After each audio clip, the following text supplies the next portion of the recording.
Hello friends, তোমরা সবাই কেমন আছো? আশা করি সবাই ভালো আছো বন্ধুরা। আমিও ভালো আছি। সকাল সকাল দেখো বন্ধুরা, বাজার হয়ে গেছে। বাজার থেকে এসছে এই দেখো, তোমরা এটা তো সবাই চেনো, এটা হচ্ছে কুমড়ো ফুল। কে কে ভালোবাসো বলো? কুমড়ো ফুল ভাজা। আমি কুমড়ো ফুলের বড়া বানাবো। এই দেখো, কুমড়ো ফুল বাজার থেকে নিয়ে আসা হয়েছে। দুয়াটি আনা হয়েছে কুমড়ো ফুল। এই যে দুয়াটি কুমড়ো ফুল। এই কুমড়ো ফুলের বড়া ভীষণ ভালো লাগে। বেসনের মধ্যে আমি একটু পোস্ত দিয়ে দিই। অনেকে সুজিও দেয়, কেউ কেউ পোস্ত দেয়। ভীষণ মচমচে হয়, চালের গুঁড়ো থাকলে চালের গুঁড়ো।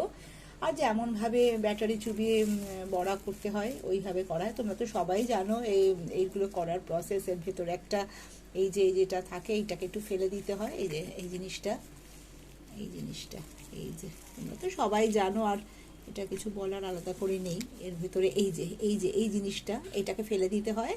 আর একটু বোটা টোটা থেকে সুন্দর করে পরিষ্কার করে নিয়ে ফুলটা গোটা রেখে এটাকে বেসনের ব্যাটারে ডুবিয়ে ভাজা করতে হয়। ভীষণ ভালো লাগে ডালের সাথে এই কুমড়ো ফুলের বড়া। কে কে ভালোবাসো বন্ধুরা, আমাকে কিন্তু কমেন্টসে অবশ্যই জানাবে। আর দেখো বন্ধুরা, এখানে কেটে নিয়েছি সজনা ডাঁটা, বেগুন, আলু, এই সমস্ত কেটে নিয়েছি। পেঁপে দিতে পারলে ভালো ছিল, কিন্তু ঘরে পেঁপে নেই। পরে একটু বড়ি আলাদা করে ভেজে নেব।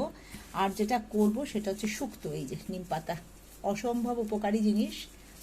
এই সিজন চেঞ্জের এই সময়টায়, বসন্তের সময়টা, বসন্তকাল এসে গেছে, মানে চলছে। এই সময় এই নিম পাতা ভীষণ উপকারী প্রত্যেকের পক্ষে। তো এটা দিয়ে একটা শুক্তো করব বন্ধুরা। এটা দিয়ে বানাবো একটা শুক্তো। আর এই কুমড়ো ফুলের বড়া হবে। আর যেটা কেটে নিয়েছি, এটা ধোবো, কেটে প্যাকেটে রেখেছি। এই যে লাউ শাক, এই দেখো লাউ শাক ডাঁটা পাতা রেখেছি এখানে। আর এটার সাথে যেটা দেবো সেটা হচ্ছে বাজার থেকে আনা হয়েছে একটা কুমড়ো আনা হয়েছে। কুমড়োটা দেবো এর সাথে। আর এর সাথে একটা আলুও কেটে দেবো। আর চিংড়ি মাছ আছে, দেখি চিংড়ি মাছও দিতে পারি। এটা নিরামিষভাবেও করতে পারি। আদা বাটা, পাঁচফোড়ন, একটু মিষ্টি মিষ্টি করে, ঝাল মিষ্টি করে, কাঁচা লঙ্কা একটু বেশি, চিনি নুন দিয়ে, জিরের গুঁড়ো দিয়ে এটা লাউ শাকের তরকারি করার ইচ্ছা আছে। আর একটা জিনিস বন্ধুরা, তোমরা বলো কে কে এটা ভালোবাসো? এই দেখো, দেখেছো? এটা আনা হয়েছে বাজার থেকে। এই যে, এই দেখো বন্ধুরা, এই যে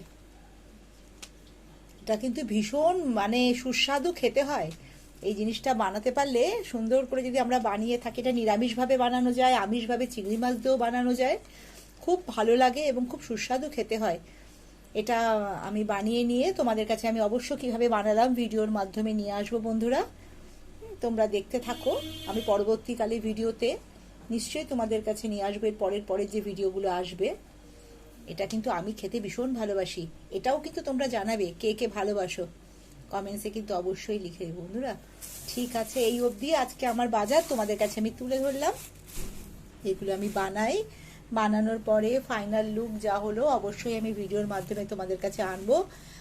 আর তোমরা আজকে কে কি রান্না করছো বন্ধুরা, আমাকে কিন্তু জানিও। আর তোমরা সবাই ভালো থেকো, সুস্থ থেকো।